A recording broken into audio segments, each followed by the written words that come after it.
कि महाशिवरात्रि के दिन हम लोग सब साथ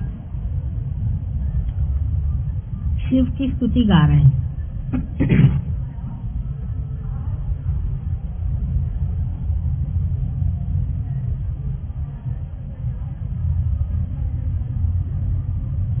शिव यानी सदाशिव, इन्हीं से सृष्टि शुरू हुई है और इन्हीं में खत्म होती है। सबसे पहले अगर आप ब्रह्म को समझे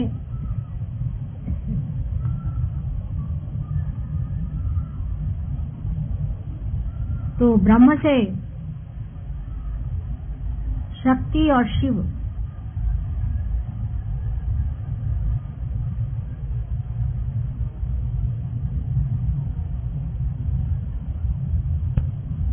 जैसे कि एक सेल के अंदर उसका न्यूक्लियस होता है, उसी की तरह शिव और शक्ति सबसे पहले ब्रह्म में स्थापित होती है। सृष्टि कैसी हुई, किस प्रकार ये घटना घटित हुई, किस प्रकार ब्रह्म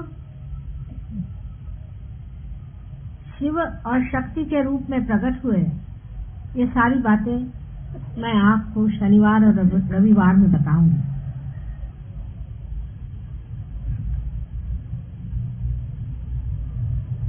लेकिन शिव से निकलती हुई शक्ति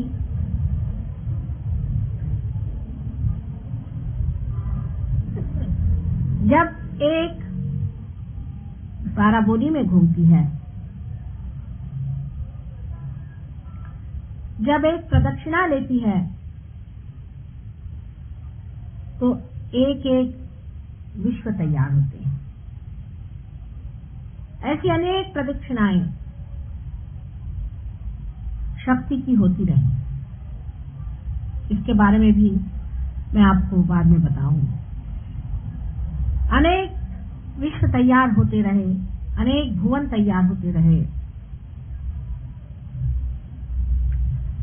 और मिटते भी रहे।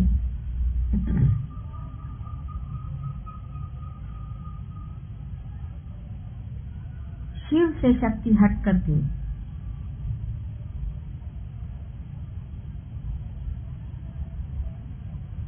विश्व बनाती है।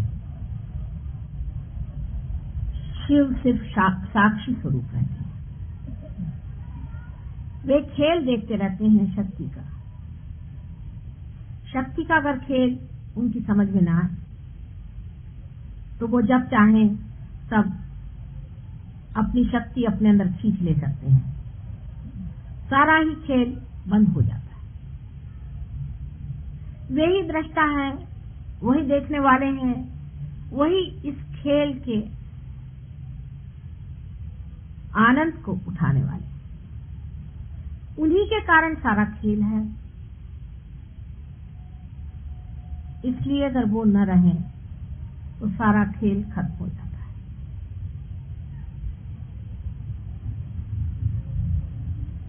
वो स्थिति है, उन्हीं के कारण एग्जिस्टेंस होता है। मनुष्य के हृदय के कारण ही वो जीवित माना जाता है। जिस वक्त उसका हृदय बंद हो जाता है तो उसे मृत माना जाता है।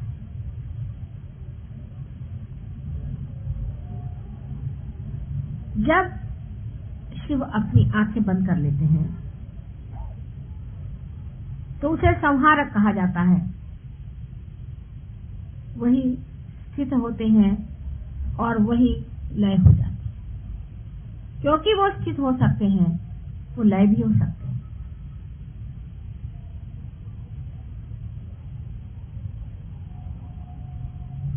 इस कुंडलिनी शास्त्र में शिव का स्थान आपसे मैंने बताया था, हृदय में मनुष्य के अंदर एक दीप ज्योति की तरह हर समय जलते रहता है, जिसके कारण हमारे अंदर सत असत विवेक बुद्धि जागृत रहती है, जो हमें मना करती रहती है कि ये नहीं करो, ये गलत है, ये अधर्म है, ये बुरी बात है।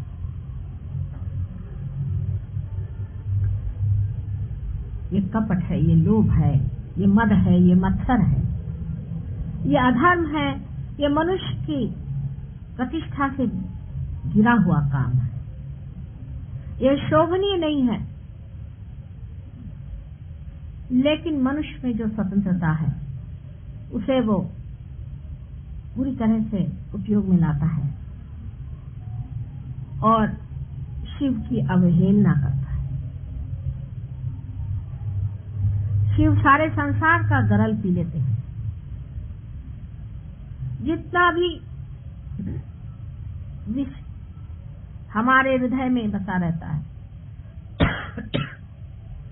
दूसरों के प्रति घृणा, हिंसा आदि अत्यंत बुरे विचारों से जो हमारा हृदय विषैल हो जाता है, उसको शिव हमारे अंदर जब जागृत होते हैं तो उसे पी लेते हैं।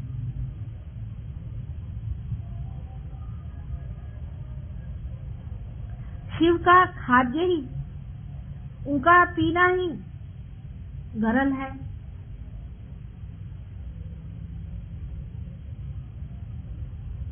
जो कुछ भी नशेली चीजें हैं, मद्य आदि, जो चेतना के विरोध में नुकसान पहुंचाती हैं, उन्हें शिव प्राशन कर लेते हैं। संसार का जितना भी इस प्रकार का विष है, उसे वो ग्रहण कर लेते हैं अपने अंदर। इसीलिए उनको महाशिवरात्रि के दिन हम लोग प्रतीक रूप में भंग आदि नशेली चीजें अर्पित करते हैं। इसका अर्थ मनुष्य ये लगा लेता है कि अगर शिव भंग पीते तो हम भी पिए, अगर शिव शराब पीते हैं तो हम भी शराब पिएंगे। आप क्या शिव जी? उनके पांव के धूल के बराबर भी आप हैं। जिन्होंने संसार का सारा गरल पी लिया, उसके भी पीने वाले कोई चाहिए। देवी सारे भूतों को खा जाती है। रक्त बीज का जो रक्त संसार में गिरता था, उसके एक एक बूंद को देवी चाट दे। क्या आप लोग इसे चाट सकते हैं?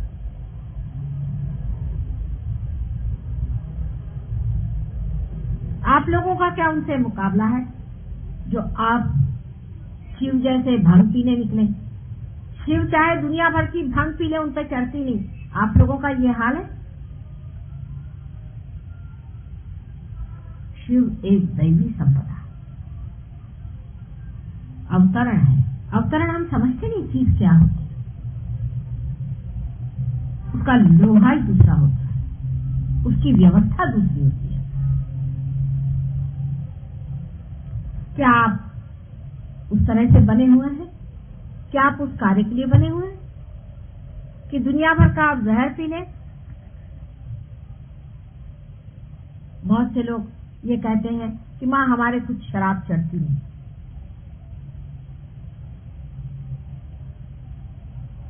इससे बढ़कर और कोई भी झूठ नहीं हो सकता।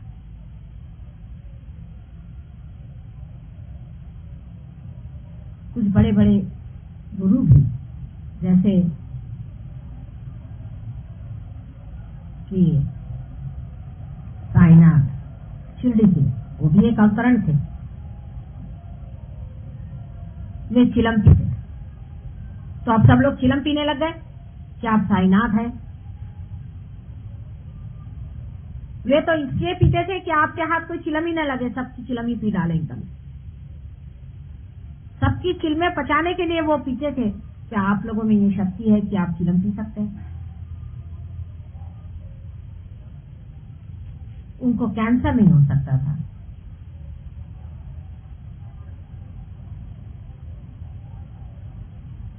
शिव के भक्त जो हैं, उन्हें शराब छूना भी नहीं चाहिए, उसके पास भी नहीं जाना चाहिए। उससे दूर भागना चाहिए। बजाय इसके जितने भी तांत्रिक हैं वो 5 मकार लेके बैठे हुए हैं। वो क्या करते हैं? अपने को शाक्त कहलाते हैं, शक्ति के पुजारी कहलाते हैं, शिव के पुजारी कहलाते हैं, और इस कदर व्यभिचार।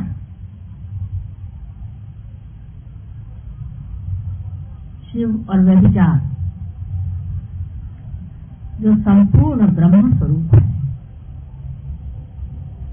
उसका नाम लेकर इतना महापाप करना, अपनी दुर्गति की पूर्ण व्यवस्था कर लेना। एक माँ के नाते मैं आपसे बताती हूँ कि इस तरह की गलत फहमी में कभी मत रहना। तंत्र का तरीका जो है बिल्कुल शैतानी तरीका है। आज महाशिवरात्रि के रोज मैं चाहती हूँ कि आपको उसके बारे में थोड़ा सा जरूर बताऊंगा। तंत्र की व्यवस्था ये होती है कि जो चीज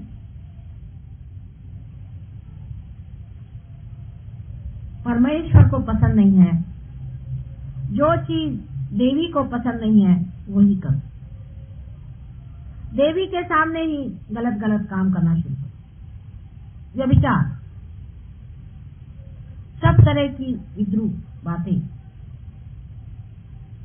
जिससे देवी देख करके घृणा से वहां से हट जाए। शुरू में तो देवी उनसे उत्पात करती है, कूदते हैं, नाचते हैं, चिल्लाते हैं, चीखते हैं, गर्मियां होती हैं, थोड़ी निकलती है बदन पे। इसको कुंडलिनी जागृति भी बहुत से लोग कहते हैं। मेरे पास ऐसे बहुत से लोग आए ट्रीटमेंट के लिए, जो कहते हैं कि हमारे अंदर ऐसे लग रहा है जैसे हजारों बरैया काट रहे हैं, हमारी कुंडलिनी जागृति। और भी ऐसे आते हैं जो बताते हैं कि यहाँ से लेकर के यहाँ तक सब हमारे अंदर बड़े बड़े फफूंदे आ गए। यहाँ पूसा इंस्टीट्यूट में एक डॉक्टर साहब है, उनका नाम मैं भूल गई, डॉक्टर पाल। वो मेरे पास आए थे, वो बता रहे थे कि उनकी कुंडलिनी किसी ने जागृत की और उनके बदन में हजारों बिच्छुओं को काट, और बेचारे कूदते हुए खड़े रहे, माँ मेरे पास, मुझे बचाओ मुझे बचाओ। मैं उनकी कुंडलिनी उतारे तो मैंने कहा आदमी बेटे जरा सबको देखो। 1 मिनट के अंदर उनकी कुंडलिनी मैंने शांत कर दी। कुंडलिनी नहीं, श्री गणेश जो कि शिव जी के पुत्र हैं, जो शक्ति के पुत्र हैं, उनका गुस्सा था। मैंने जब उनसे पूछा तो मैं समझ, इस इंसान ने उनकी कुंडलिनी जागृत की थी, उसका वो नाम उन्होंने मुझे बताया। वो किसी को बताते भी नहीं है, डर के मारे, घबराहट के मारे। कुंडलिनी के नाम से वो घबराते हैं बेचारे। ये उनकी हालत कर दी। और उनसे कहा कि तुम्हारी कुंडलिनी जागृत हो गई सारे बदन में। ऐसा समझ लीजिए कि जैसे सब हाथ पैर जल गए, क्लिस्टर सारे बदन। 1 मिनट के अंदर कुंडलिनी शांत हो गई। तो गए सिर्फ गणेश, श्री गणेश, क्योंकि वे मुझे जानते।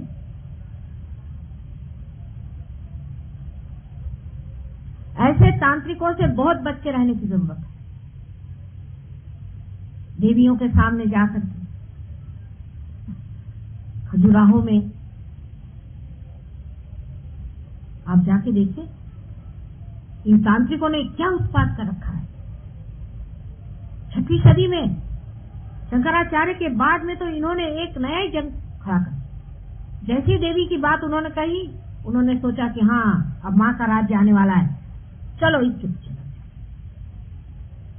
उस वक्त के राजा लोग बहुत ही गिरे हुए, बहुत ही बुरे नजर से देवी की ओर देखते थे। कितने दुष्ट लोग उस वक्त राज्य करते थे, पूरा पट्टा की पट्टा यहां से बंगाल तक। और उनके जो मंत्री लोग थे वो यही थे, जैन। जैन लोगों में खाने के मामले में तो पट्टे बांध के घूमते हैं मुंह पर। औरत के मामले में कोई झगड़ा नहीं, मुंह पे पट्टे बांध के घूमने से सोचते हो गया।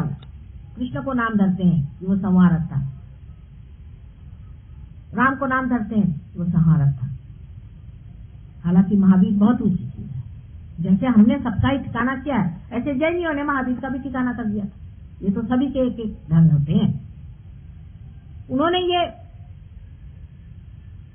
प्रथा चलाई कि छोटे छोटे लड़के लड़कियों को भी वो आश्रमों में भेजते, जैसे कि तोप करते हैं। उस वजह से इस कदर अनैतिकता बढ़ गई, जबरदस्ती की बात। यहाँ तक कि ब्राह्मणों ने भी ये बात उठाई कि विवाह के पश्चात भी मनुष्य को बिल्कुल संयमित रहना चाहिए और ब्रह्मचर्य में रहना चाहिए। बिल्कुल अननेचुरल सी बातें। उसके जो दबाव से खजुराहो जैसी गंदी चीजें तैयार हो। हालांकि खजुराहो में मैं जरूर कहूंगी कि कलाकारों ने भी कमाल कर, जहां जहां उन्होंने मूर्तियां बनाई, वहां देवी देवताओं की मूर्तियां काफी बड़ी बड़ी बनाई, मोटी मोटी, क्योंकि होते ही देवी देवता मोटे ही होते हैं, क्योंकि उनको पानी की बहुत जरूरत है। जितने चक्र चलते रहते हैं तो पानी तो ऊपर से चाहिए, नहीं तो चलेगा नहीं। और बाकी ये छोटी छोटी लंबी लंबी पतली पतली कहीं कहीं उन्होंने लगा दी राजा को खुश करने के लिए। लेकिन वो कोणार्क का जो वो था, तांत्रिक था, वो उसका क्या कहे। अब वहीं पर आप देखिए पास ही में ऐसे भी मंदिर हैं जहां पर ये वाम मार्गी जा करके और देवी को असंतोष में डालते हैं, मदिरा पीते, शराब पीते हैं और व्यभिचार करते हैं। और जब वहां से देवी का चित्त हट जाता है, यहाँ तक हमारा फोटोग्राफ से आपको बताते हैं, आपसे अभी तो आपको वाइब्रेशन आएंगे अगर आप देखें तो। लेकिन अगर इसके सामने व्यभिचार होना शुरू होगा तो इसमें से फोटोग्राफ में से हम गायब, आपको कोई वाइब्रेशन नहीं आने वाला।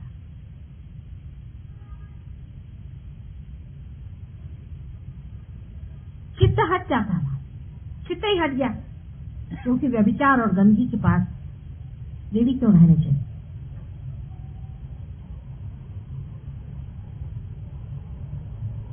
वैसी जगह शिव जी बैठते हैं काफी देर तक, और तड़ाके भी बहुत देते हैं वहां पर।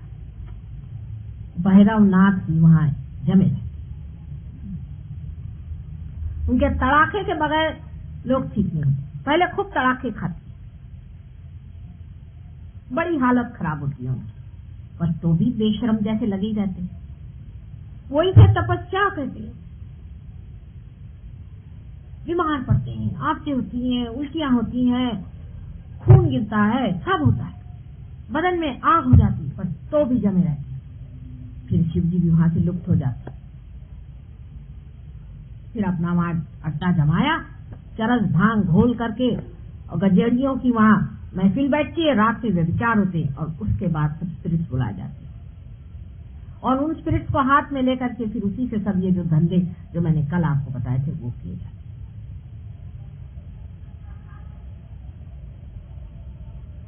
शिवजी के भोलेपन की ये हद है, इतना इनोसेंस का वो पुतले हैं कि जब रावण ने उनसे कहा कि अब तुम मुझे अपनी शक्ति ही दे दो, तो उन्होंने उसको भी दे दिया। इतना भोलापन, निष्पाप, जिनको कि पाप ही क्या है नहीं मालूम, पाप को भी खा जाए, सबके सब चीज खा जाए, लाओ जो कुछ खाना है खा जाए। जैसे गंगा में सारे पाप धुलते हैं कहते हैं, तो आप समझ सकते हैं कि गंगा में इसलिए पाप धुलते हैं कि शिवजी के जटा से उतर आई, इसी जिनके जटा को छूने से ही इतने पाप धुलते हैं, जो स्वयं साक्षात जो होंगे सो क्या होंगे तो बता दी। जिनका साक्षात करने से ही सारे जिसके पाप धुल जाते हैं, जिनको याद करने से ही सबके जो जितने भी भवसागर के जितने भी लगे हुए पशु पक्षी के तरह से चिपके हुए जो कुछ भी गंध मैल आदि जीवित और निर्जीव जो कुछ भी हो, सारी बाधाएं हैं जिसकी खत्म हो जाती है। ऐसे शिव जी के लिए लोग ये कहते हैं कि व्यभिचार से शिव जी खुश होते। ऐसे संसार में क्या बात की जाए।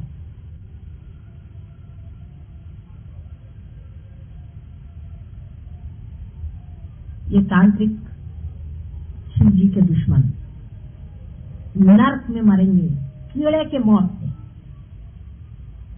हजारों वर्षों तक ये नरक में रहे, इसमें कोई शंका नहीं।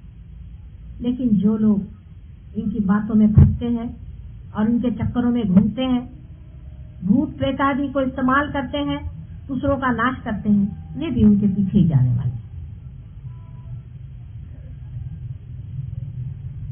शिव जी के इस महापर्व के दिन सहयोगी जितने भी हैं उनको निश्चय कर लेना कि हमारा हृदय अत्यंत स्वच्छ हो, उसमें सारंग सज्जनता, हम अपने को देखें और शर्माएं कि क्या हम इतने दुर्जन हैं जो इस तरह की बातें हम सोचते हैं। अपने हृदय को देखें और पूछें कि क्या हम इतने कपटी और गिरे हुए लोग हैं कि हम इस तरह की बातें सोचते हैं। शिव जी को जागरूक रखने के लिए मनुष्य को अत्यंत सरल हृदय होना है। शिव जी भोले थे, ऐसे आदमी बड़े भोले होते हैं, और लोग कहते हैं कि ऐसे लोग ठगे जाते हैं। सारी दुनिया ने भी ठग लिया तो कुछ नहीं गया, आपके ठगने पे सभी चला जाता है, आप किसी को मत ठगिए। इसमें कोई बड़ी भारी बहादुरी नहीं है कि आप बेवकूफी करें। आपने अगर किसी को एक मर्तबा ठगा, उसकी माफी नहीं हो सकती। आपको कोई 1000 बार ठग ले, आपका कुछ नहीं। जो आदमी भोला होता है उसको कोई ठग ही नहीं सकता। ये तो मन के भाव है कि इसने इसको ठग लिया, उसने उसको ठग लिया। आप ठग करके क्या इकट्ठा करते? धन, ठगा हुआ धन, दूसरे को ठगा हुआ धन कितना नुकसानदेह होता आपको पता नहीं। अभी राहुली में एक सज्जन मेरे पास आए और मुझसे कहने लगे कि हमारे पुरखों का कुछ पैसा जमीन में गड़ा हुआ है मां, और हमें मालूम है वो गड़ा हुआ। 3 पुश्त पहले किसी ने वो निकालने की कोशिश की, उसी दिन उस घर में 3 मृत्यु हो गई।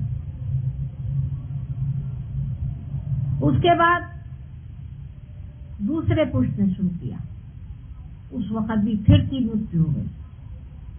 फिर चौथी मर्तबा ऐसा हो गया। अब हम हैं, अब हम क्या करें? मैंने कहा भूल जाओ धर्म, बिल्कुल भूल जाओ, उसको खत्म होने दो, उसको छूने की जरूरत नहीं। किसी को मार के, किसी के बाल बच्चे भूखे रख के, किसी की आत्मा को तड़पा के आप ये पैसा लेकर के आए हैं। उनकी आत्माएं जो तड़पती हैं वो बहुत बड़ी प्रचंड शक्ति है, आपके बच्चों के बच्चों के बच्चों तक खा जाएगी।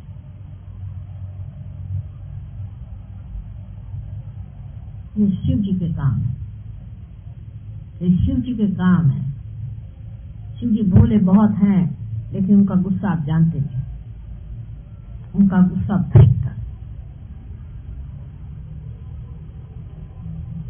और उनके गले में जो नाग रहता है वो सब समझता है।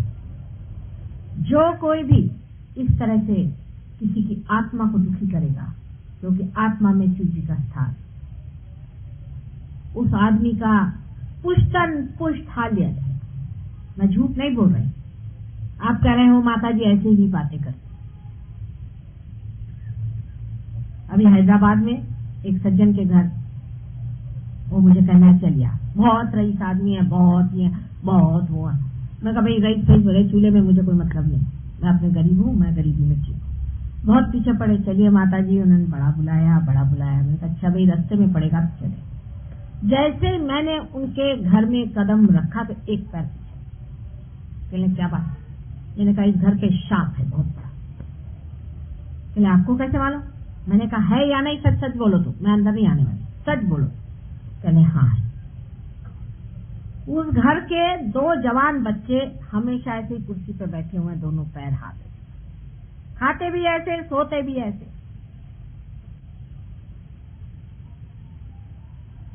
मेरे से कहने लगे कि माता जी इनको ठीक करिए। मैंने कहा देखिए मुझे क्षमा करो, मैं जा रही। वैसे ही मैं बाहर निकल आई। मैंने कहा अभी तुम वही काम कर रहे हो जो तुम्हारे पुरखों ने किया है। पहले हमारे खानदान में हमेशा 2 बच्चे ऐसे ही होते आए, तो भी आपकी नहीं बात छूटी। और इस पुष्ट में तो यही 2 बच्चे हैं, तीसरा है ही नहीं, तो इस खानदान का क्या होगा। मैंने कहा आप खानदान में बैठो, पैसा लेके बैठो और उसको चाटो आप और खाओ और इनके चिपकाओ चारों तरफ, और उतना भी नहीं होगा तो प्रोसेशन निकालो। किसी की आत्मा को दुख देना, विशेषकर किसी गरीब को दुख देना, उसकी आत्मा से आह लेना, आपको पता होना चाहिए शिव जी का राज सब दूर चल रहा है। आपको दिखने में लगता है कि आपने कुड़की ले आए, उसके घर का सारा सामान लूट के आप चले आए। घर में बहू आई है, उसको सता रही है सास, उसको बड़ा मजा आ रहा है सताने को, छल रही है। मेरे को इतना मेरे सास ने छला तो मैं भी इसको छल। उसकी आहें मत लो, किसी गरीब की आहें मत लो, किसी के हृदय की आह मत लो, कभी भी मत लेना। शिव जी वहां बसते हैं, जान लो। और जितना आदमी भोला होगा उतना ही वहां शिव जी का राज्य ज्यादा होगा। किसी भोले आदमी का कभी फायदा मत उठाना। भोले आदमी के सामने हमेशा नत मत करो, क्योंकि शिव जी वहां जाग रहे हैं, तभी वो भोला आदमी तभी भोला होता है जब उसके अंदर शिव जी जागते। भोले आदमी को लोग बहुत सताते हैं, उसको छलते। जिनको खास कर पैसे का बहुत समझ में आता है, 1-1, 2-2 पैसा जो जोड़ते बैठते हैं, वो भोले आदमी को उल्लू बनाते फिरते हैं। पैसा तो कभी मिल भी जाएगा, लेकिन शिव जी के श्राप से आप विमुक्त नहीं हो सकते। आप कहेंगे कि माँ तुम यही हमें डरा रही हो। मैं बिल्कुल नहीं डरा रही, मुझे सजग कर रही हूँ। सजग हो जाए। शिव जी के कार्य जो है बहुत गहन और बड़े ही दिनों तक चलने वाले, क्योंकि अंत तक शिव जी ही है। सब लय जब होगा तब भी शिव जी है, और जब उत्पत्ति होगी तब भी शिव जी है, और बीच में बाद में मैं आपको जब बताऊंगी तो सब बता दूंगी विष्णु जी कब आते हैं और कब। आज महाशिवरात्रि के दिन सबको यही निश्चय करना है कि हम किसी भी प्रकार किसी की भी आह नहीं लेंगे, किसी के साथ हम जाति नहीं करेंगे, किसी भी चीज। कोई गरीब है, कोई मजबूर है, कोई हमारे नीचे है, कोई हमारा आश्रित है, जो भी ऐसा है वहां शिव जी का राज्य, उनसे सज्जनता है। नौकर है घर के, उसको खाने के लिए नहीं देंगे, उसको भूखों मारेंगे, उसका पैसा मार लेंगे। 2-2 पैसे लोग अपने नौकरों को मारते, समझते नहीं उसके अंदर शिव जी बसे और शिव जी का कोप आप पे आएगा। मैं आपसे सच सच बता रही हूँ, इसमें से एक अक्षर, एक बूंद भी झूठा नहीं है। आप चाहे तो वाइब्रेशन से देख लें कितने सहयोगी हैं तो कितने जोर से वाइब्रेशन से सकता है। अगर मैं एक भी अक्षर झूठ बोल रही हूँ तो आपके वाइब्रेशन से।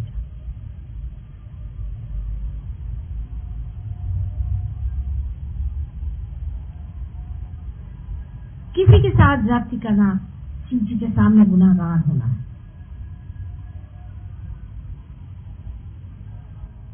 सज्जनता, सौजन्य, नम्रता, झुकना, ठगा जाना भी ठीक है। शिव जी का लिख दिया नाम, ठगे गए बेटे, कोई बात नहीं मैं देख लूं। अरे उनके पास भैरवनाथ खड़े हुए हैं, एक सोटा लगाएंगे उनको तो ठीक हो जाओगे तुम लोग।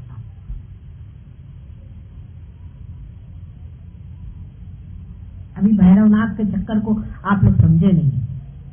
वो तो एक ऐसा नहीं मारते, चारों तरफ चलता है उनका सूत्र, और वो इस तरह से मारते हैं कि पुष्टन पुष्ट चलता रहेगा, पुष्टन पुष्ट। उनसे हनुमान जी जरा हल्के हैं मामले में, थोड़ा बहुत ठीक है, पर भैरवनाथ जी के बीच में न जाना। इसलिए अपने से जो नीचे है, अपने से जो दलित है, अपने से जो आश्रित है, अपने ऊपर जो निर्भर है, उन सब पे रहम, उनसे अत्यंत प्रेम, कंपैशन। शिव जी को देखिए बैठे कहाँ हैं? श्मशान में, जहाँ कोई भी नहीं बैठता, राख में बैठे। इनसे बढ़ के कम्युनिस्ट आंखों को शादी में आए तो राख फाक गया, गले में वो सांप आप लेकर के, नंदी पे सवारी। बताइए बैल पे कोई बैठता? भभूत लगा करके, अजीब सी शक्ल बना के, बाल वाल सब दूर से, जटाजूट, कपड़े भी खास नहीं पहने हुए, एक शेर का वो व्याघ्र चर्म पहन लिया, और उनके साथ एक से एक भूत चले आ रहे हैं। उनकी जो औरतें चली आ रही, उनके किसी के एक आंख है, किसी के 2 नाक है, किसी के 4 सींग है। जितने भी विद्रूप विक्षिप्त तारीफ लोग हैं, जिनको कि हम नीची निगाह से देखते हैं। किसी के शारीरिक दोष होता है, उसके ऊपर हंसी करते हैं, मजाक करते हैं। कोई अगर बहरा है, उसका मजाक हो रहा है। परमात्मा का शुक्र करो जो तुम्हारे दोनों कान ठीक है, परमात्मा का शुक्र करो जो तुम्हारी दोनों आंखें ठीक है। कभी अंधे के हाथ तुमने पकड़े नहीं, उसको उल्टा धक्के देने में मजा लेते हो।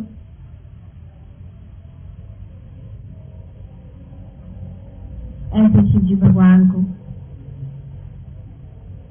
देखो कि उनकी बारात आ गई है, और पार्वती जी के घर के तो सब लोग बड़े बड़े हैं, विष्णु जी उनके भाई खड़े हुए हैं साथ में, सब बड़े सोफिस्टिकेटेड लोग हैं एक साइड में, और एक साइड में ये बारात चली आ रही शिव जी की। पर किसी की हिम्मत नहीं कि शिव जी को हंसे या उनके लोगों पर हंसे। दुनिया भर के जितने विद्रूप और कद्रू लोग हैं, सबको लिए चले आ रहे हैं बड़ी शान से, नीची निगाह से नहीं। हम लोग तो अगर हमारा बाप गरीब होएगा तो उसको दफ्तर में आने को बनेगा, मैं बताना भैया, उसको कपड़े भी नहीं देंगे। अपने बाप से तक हम शर्माते हैं, इतने हम गिरे हुए लोग। सबको बड़ी शान से लिए चले आ रहे हैं कि वाह भाई वाह। कोई बेचारे रंग धुड़ंग, बेचारे कपड़े नहीं, कुछ नहीं, जैसे भी हैं चले आ रहे हैं शिव जी के साथ। अब पार्वती जी देखे घबरा रही, मेरा दूल्हा भी आया मेरे घर तो मेरी नाक कटा रहे हैं। कोई 2-4 अच्छे तो ले आते कम से कम सामने में, लेकिन अब बोले तो बोले क्या, भैरवनाथ जी सामने चले आ रहे हैं, सोचिए इनकी शादी भी क्या। लेकिन पार्वती जी के मन तो वही भाए हुए हैं, उनको तो कोई और पसंद नहीं। जैसे भी हैं ससुराल के लोग, जैसे भी है, चाहे उनके यहाँ औरतों की एक ही आंख हो, लेकिन तो भी पति के घर से लोग आए, उनका मान, उनका पान, उनको नीचे निगाह से देखना। क्योंकि मैं बड़े विष्णु जी के घर, मेरे भाई खड़े हुए हैं विष्णु जी जैसे, सुबह जिनके घर में पानी भरते हैं, और मैं हिमालय की बेटी हूँ।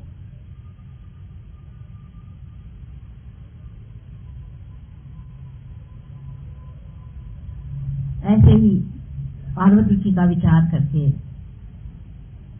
हमें ये सोचना चाहिए कि संसार में जिस शिव जी को हम मानते हैं, जिनके ऊपर सारा संसार निर्भर है,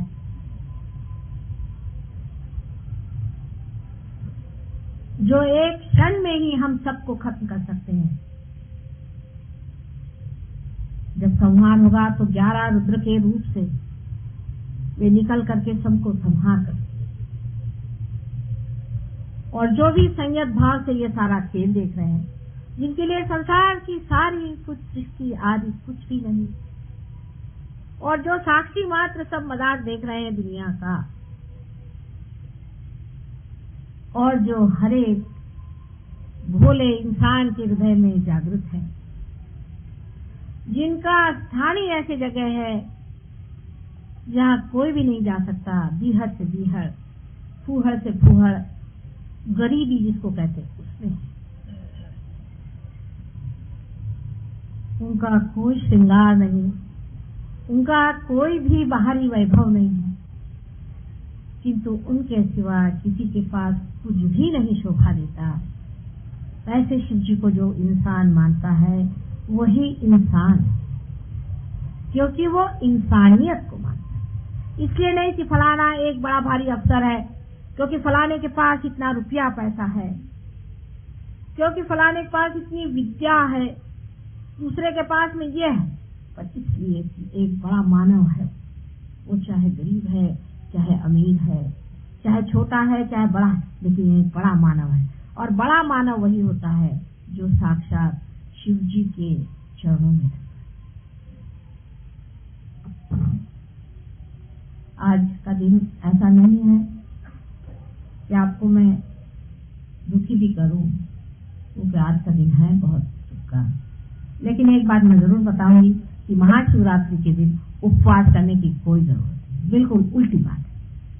जिसने भी ये बात कही है, पता नहीं इसका क्या शास्त्राधार है, मैं पूछती हूँ, मुझे बताएं कोई भी पंडित कि कौन सा शास्त्र में लिखा हुआ है। शिव जी के विवाह के रोज आप लोग क्या उपवास करेंगे? क्यों साहब?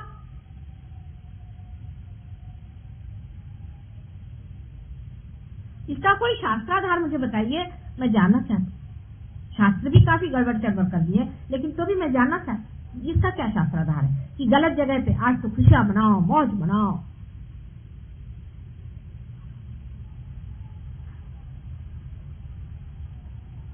आज खुशियां मनाने का दिन है। कितने लोग उपास करके आए? हाथ ऊपर करें जिन्होंने उपास किया। आप लोग पार नहीं हो सकते, आज कोशिश कर लें। और आप जो पार हैं आप भी बच जाएंगे, आज नहीं आने वाले वाइब्रेशन। देख लो, कोशिश कर, कोशिश करके देख लो। आ रहे वाइब्रेशन? कुछ नहीं आ रहे, हल्के हो गए। झूठ नहीं बोलो तुम। तुमने तो नहीं किया उपास आज, इसीलिए तो आज मैं खुश हूँ तुमसे। तुमने नहीं किया, अच्छी बात। राजा बेटे हो तुम। आज के दिन उपास नहीं करने का। आज खूब खाओ पियो, घर जाके लड्डू खाना, खा पी के मतलब फलाहार क्यों करना? आज तो खूब खाना है। उनका खाना है बादाम पिस्ता, खाओ। वो खाते हैं चना खाओ। देवी जी चना खाती हैं, आप लोग भी चना खाओ। फल फूल कौन खाता है? उल्टी उल्टी बातें सब करते हैं। आपको शारीरिक शास्त्र से देखना चाहिए कि शिव जी अगर स्थिति है, हमारे एग्जिस्टेंस है, तो एग्जिस्टेंस के लिए क्या चीज जरूरी है, क्या चीज खानी चाहिए बताइए। आप लोग जानते हैं कार्बोहाइड्रेट, उसके बगैर हमारे अंदर शक्ति नहीं आ सकती। आज के दिन सबको कार्बोहाइड्रेट्स खाना चाहिए, हर तरह की, या प्रोटीन खाना चाहिए। जितने भी आप प्रोटीन खाएं अच्छे हैं, अधिक से अधिक आप प्रोटीन खाएं। चने में प्रोटीन है, चना सिर्फ प्रोटीन है। अगर आप चना खाएं तो आपने प्रोटीन खा लिया। आज हर तरह के आपको प्रोटीन खाना चाहिए। जो भी प्रोटीन हो वो आज शिव जी के लिए खाना चाहिए। हृदय के लिए कितनी अच्छी चीज है प्रोटीन। अगर आप कृष्ण प्रकृति के हैं तो आपको कार्बोहाइड्रेट भी खाना चाहिए, और सबसे बड़ी चीज है प्रोटीन खाना चाहिए। और आज के दिन आप फल फूल खाएंगे जो कि नहीं खाना चाहिए। इसका कोई कहीं शास्त्राधार तो मुझे समझ में नहीं आता, पर रूढ़ी चल गई तो चले सब। अभी जिसने चलाई वो ये तांत्रिक ही होंगे, कोई और तो कोई नहीं हो सकता। मुझे तो और कोई समझ में नहीं आता कि कोई भी जानबूझ करके ऐसा काम करे। एक सीधा हिसाब सोचना चाहिए कि जिस दिन किसी का जन्म हो या विवाह हो, उस दिन भूखे नहीं रहते लोग, उस दिन मौत करते हैं, खुश होते। कोई मरता है उस दिन भूखे रहना चाहिए। हम लोगों के यहाँ हिसाब ऐसा है, जिस दिन कोई मरे या नर्क के दरवाजे खुले उस दिन उपवास नहीं करना, उस दिन सवेरे उठ के खाना। तो आज सब लोग खुश खुश खाएं पिए। हाँ, नर्क चतुर्दशी के दिन उपवास करना चाहिए, तो उस दिन सवेरे नहा धो करके 4 बजे उठ करके पहले फराल करें। देखिए कितना उल्टा है। अब मैं ये बात कहूं तो आप मुझे कबीर जैसे तो कह नहीं सकते, लेकिन हाँ आप कहेंगे कि माता जी तो सब उल्टी बातें बताते, लेकिन जो बातें सीधी हैं उसे सीधी मानो, और जो बातें उल्टी हैं उसे उल्टी मानना होगा, क्योंकि सत्य जो है वो सत्य ही है, उसको कोई बिगाड़ नहीं सकता, उसको कोई मिटा नहीं सकता। और सत्य है ही नहीं। आप अपने वाइब्रेशन पे देखिए, मैं जो बात कह रही हूँ अगर झूठ हो तो आप लोगों के वाइब्रेशन पे पता चलेगा। सब आपके कंप्यूटर खुद चलने लगे, बहुत से लोगों के चल रहे हैं, जिनके नहीं चल रहे हैं वो भी चलाएंगे। अभी इस बात पे जरूर वाइब्रेशन आएंगे सबके, है